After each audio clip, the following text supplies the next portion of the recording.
Assalamualaikum warahmatullahi wabarakatuh. Saya Muhammad Rizal Rifai, dosen dari kampus IAI Pangeran Diponegoro Nganjuk.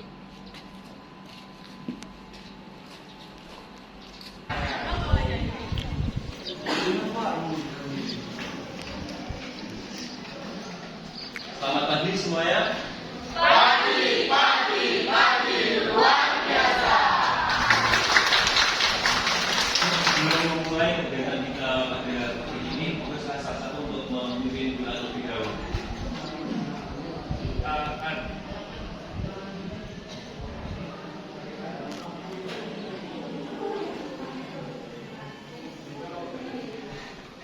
Selesai. Alhamdulillah. Amin. Oke, untuk kegiatan kita pada hari ini yaitu akan membahas kuliah yang sudah lalu minggu yang lalu, yaitu membahas tentang model dan strategi pembelajaran.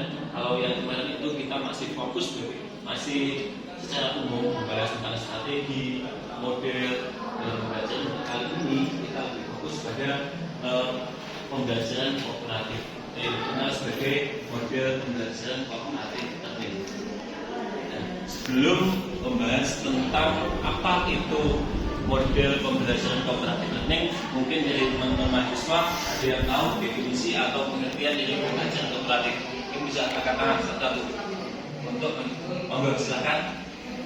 Nah, Pembelajaran yang menekankan keterlibatan semua peserta didik melalui kegiatan kelompok. iya, alhamdulillah. Jadi yang dimaksud dengan pembelajaran kooperatif yaitu adalah kita melibatkan siswa secara penuh supaya nanti siswa tersebut itu bisa aktif melalui kegiatan membentuk kelompok-kelompok kecil di dalam kelas. Itu adalah pengertian dari pembelajaran kooperatif. Banyak sekali keunggulan yang kita dapatkan apabila kita menggunakan model pembelajaran kooperatif ini.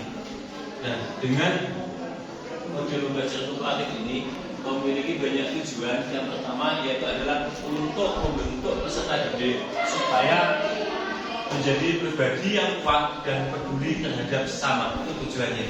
Karena dengan adanya pembentukan kelompok dengan tempat duduk yang berbeda, nanti dikelompokkan dengan teman-teman yang lain. Kadang duduk ini yang biasa, laki-laki dengan laki-laki saja, perempuan dengan perempuan saja. Kadang kalau masih mahasiswa S1, kadang masih mengikuti apalagi semester 1 masih mengikuti, saya dari SMA ini sama duduk saya dengan itu saja, kan seperti itu. Masih belum ada bagaimana kita bisa untuk sosialisasi dengan teman walaupun itu di dalam kelas. Yang selanjutnya untuk menciptakan keaktifan peserta didik, maksudnya dengan diskusi kelompok itu tadi itu bisa menumbuhkan apa itu namanya keaktifan, rasa ingin tahu dari peserta didik. Yang ketiga yaitu adalah melalui dengan kelompok itu tadi bisa meningkatkan nilai akademik, maksudnya meningkatkan nilai akademik itu seperti apa? Karena dengan keaktifan peserta didik itu tadi aktif komunikasi, setelah itu berani untuk mempresentasikan apa yang menjadi tugas di dalam kelompok. Dan yang keempat yaitu adalah peka, mengembangkan kepekaan sosial. Maksudnya mengembangkan kepekaan sosial, kita interaksi dengan teman itu lebih terbiasa. Dengan setelah yang dalam kelas itu juga kita bisa lebih biasa, pede dan apa yang bisa menguasai di dalam kelas.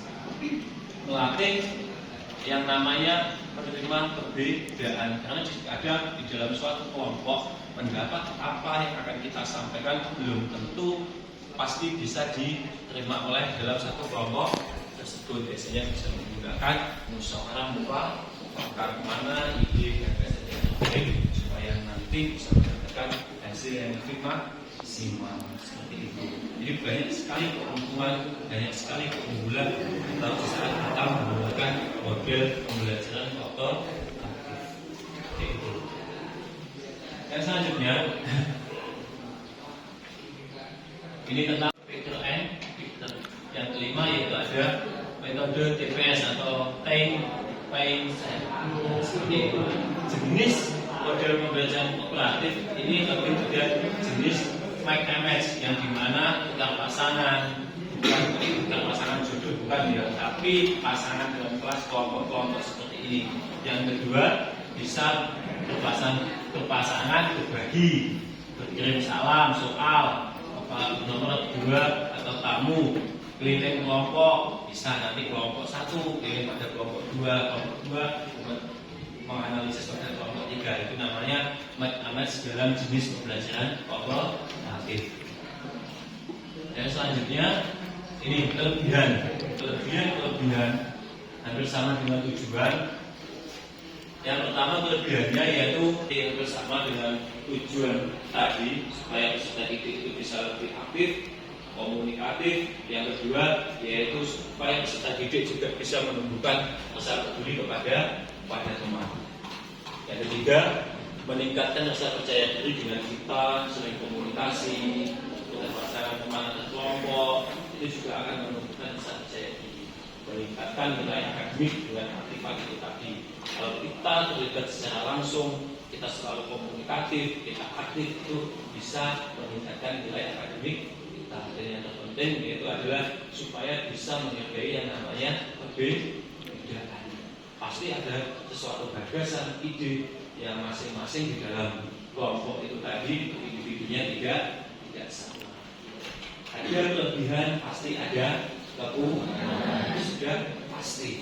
Nah, kekurangan dalam metode pembelajaran kooperatif itu yang pertama, biasanya dalam satu kelompok itu ada yang lebih pandai. Gimana? Yang lebih pandai itu merasa teman-temanku yang lain itu biasa. Seperti itu. Muncul atau tidak? Ada seperti itu. Menganggap dia yang paling memiliki prestasi, setelah itu menganggap teman yang lain itu inteleknya atau pemikirannya masih di bawahnya. Dan itu kelemahannya. Terus yang kedua, cuma mengikuti. Biasanya melok-melok di kelompok, wis ada sing diskusi ya, aku tak melok duduk nyawang, aku ada sing presentasi. Seperti itu ada enggak? Ada enggak? Contoh misalkan buat makalah, kelompok ini 3, sing perempuan 2, laki-laki ini 1. Engko sing wedok ya wis gawe makalah, wis dadakan, wis ngetik. Ya, sudah presentasi. Sing 1 cuma titip nama. Kira-kira ada udah di kelas ini? Ada. Bocah ya teko? Enggak ada. Biasanya seperti itu. Nah, ini yang menjadi kelemahan dalam pembelajaran kooperatif, ya kan? Jadi biasanya seperti itu. Ada tugas ke kelompok, alah ikut aja. Teman gue kerjaannya. Nanti aku mau soleh nilai dewi. Kan seperti itu. Bayangkan seperti itu. Misalkan itu tadi terkait untuk masalah apa itu namanya pembuatan tugas makalah kelompok. Dengan kelompok, bahkan udah jenenge itu sih tidak kerja nih. Ada yang seperti itu, tapi mudah-mudahan di kelas ini tidak ada. Oke, yang selanjutnya untuk bagaimana kita bisa memahami lebih lanjut bagaimana untuk penerapan model pembelajaran kooperatif ini nanti langsung saya bagi pada kelompok-kelompok kecil supaya nanti bagaimana implementasi, bagaimana penerapan model pembelajaran kooperatif ini bisa langsung kita pahami dan kita ikuti bersama seperti itu. Oke, nanti saya akan membentuk kelompok sesuai apa itu namanya saya bagi, jadi duduknya tidak seperti ini. Apa itu namanya enggak laki-laki, laki-laki, perempuan semua perempuan. Ini ada 25 dari hitungan 1 sampai 5 perempuan, nanti kembali lagi pada hitungan 1. Kamu benar? Oke, saya mulai dari sini. 2.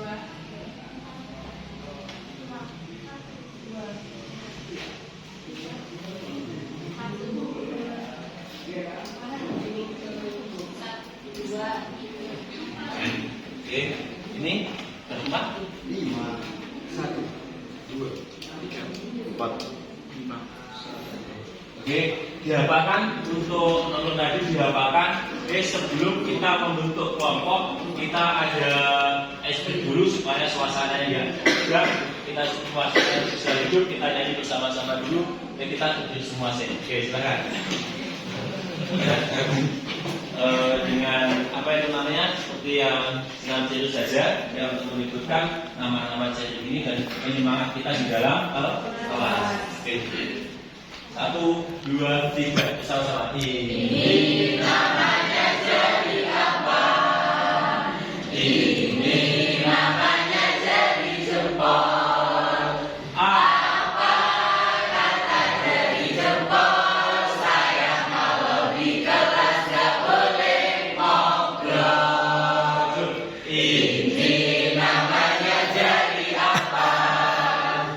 Ini namanya jadi tunjuk. Apa kata jadi tunjuk? Saya kalau di kelas gak boleh ngantuk. Nah, ini namanya jadi apa? Ini namanya jadi tenang. Apa kata jadi tenang? Saya kalau di kelas gak boleh lengang. Ini namanya jadi apa? Ini namanya jadi manis. Apa kata jadi manis? Saya kalau di kelas gak boleh sinis. Lanjut. Ini namanya jadi apa? Ini namanya jadi pinggir. Apa kata jadi pinggir? Sayang kalau di kelas gak boleh pilih. Oke, silakan duduk sesuai dengan kelompoknya masing-masing. Di sini kelompok 1, di sini kelompok 2, kelompok 3, kelompok 4, kelompok 5. Oke, silakan. Yuk.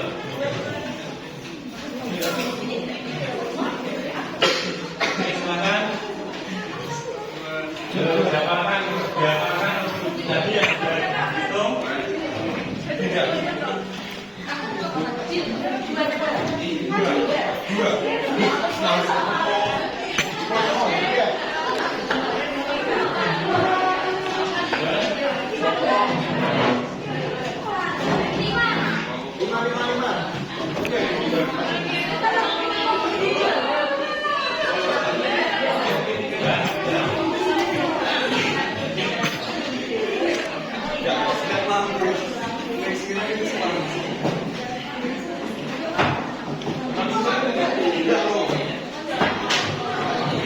Oke, silakan bisa diskusikan, bisa ditutup siapa yang menjadi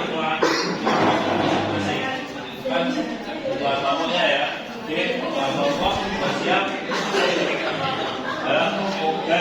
Ini nanti saya berikan satu materi atau apa itu namanya pembahasan terkait apa yang dimaksud dengan metode jigsaw.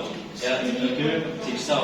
Nanti satu untuk teksnya seperti ini, misalkan kelompok 1 presentasi maju, dari kelompok 2 bisa untuk menanggapi supaya nanti walaupun sama pembahasannya tentang jigsaw akan memiliki sudut pandang atau pengertian yang berbeda. Misalkan pengertian jigsaw itu seperti apa, dengan kelemahannya jigsaw itu seperti apa, kelebihannya jigsaw itu seperti apa.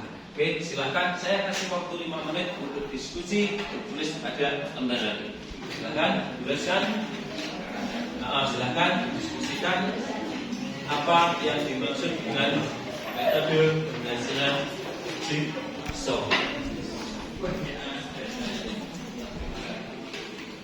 Oke, waktunya sudah habis. Silahkan hasil dari diskusi tadi silahkan dipresentasikan, dimulai dari kelompok 1, nanti ditanggapi kelompok 2 ya. Nanti kalau kelompok 2 presentasi ditanggapi oleh kelompok 3 dan seterusnya. Oke, silakan untuk kelompok 1 dan 4 dipersilakan yuk.